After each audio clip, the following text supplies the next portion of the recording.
Hello students, welcome to my channel. This is Gunjan Sharma. आज के इस वीडियो के अंदर मैं आप लोगों के लिए रीड थर्ड ग्रेड मेंस का जो आपका सिलेबस है, जिसमें एजुकेशनल साइकोलॉजी का आज का चैप्टर है हमारा समायोजन एडजस्टमेंट। इसके शॉर्ट नोट्स मैं आपको प्रोवाइड करवाने वाली हूँ। ये नोट्स भी यदि आप पढ़ लेते हैं तो आपका आराम से ही पूरा टॉपिक कंप्लीट कवर हो जाएगा ईजी एक्सप्लेनेशन के साथ।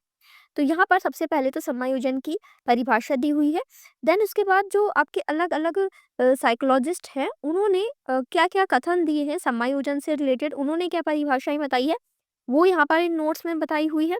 देन उसके बाद आपका टॉपिक है समायोजन की आवश्यकता, कि हमें समायोजन की आवश्यकता क्यों पड़ती है। तो इस तरीके से हर टॉपिक के यहाँ पे पॉइंट्स बना-बना के बिल्कुल ईज़ी एक्सप्लेनेशन में आप लोगों के सामने मैं लेकर आई हूँ। फिर इसमें समायोजित व्यक्ति की विशेषताएँ बताई हुई है। तो ये सारी विशेषताएँ आपको डायरेक्ट याद रखनी है, इनसे डायरेक्ट क्वेश्चन पूछे जाते हैं। फिर है समायोजन की विधियाँ। तो इसमें 2 विधियाँ होती हैं, प्रत्यक्ष विधियाँ और अप्रत्यक्ष विधियाँ।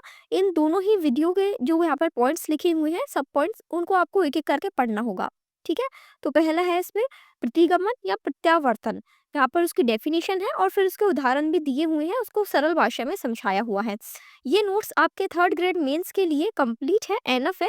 यदि आप इतना भी कर लेते हैं तो आपके एग्जाम में डेफिनेटली क्वेश्चन यहाँ से आपको मिल जाएगा। इन नोट्स को करने के बाद आप प्रीवियस ईयर के क्वेश्चन लगा लीजिएगा, ताकि आपको क्वेश्चन की प्रैक्टिस भी हो जाए। थर्ड इसमें पॉइंट है मार्गान्तीकरण, शोधन या उदात्तीकरण, तीनों एक ही नेम है ये। फिर इसके बाद फोर्थ है इसमें क्षतिपूर्ति, उसकी परिभाषा है और फिर उसके उदाहरण है।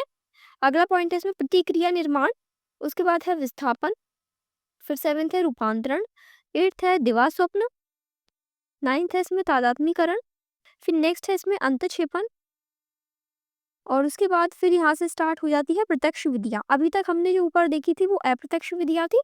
यहाँ से आपके प्रत्यक्ष विधियाँ के जो सब पॉइंट्स लिखे हुए थे ना ऊपर, वो स्टार्ट हो जाते हैं, जिसमें आपका पहला है उद्देश्य प्रतिस्थापन, फिर दूसरा है मार्ग बदलना, तीसरा है बाधाओं का समाधान, चौथा है तर्क एवं विश्लेषण। फिर इसके बाद स्टार्ट हो जाता है आपका नेक्स्ट टॉपिक कुसमायोजन।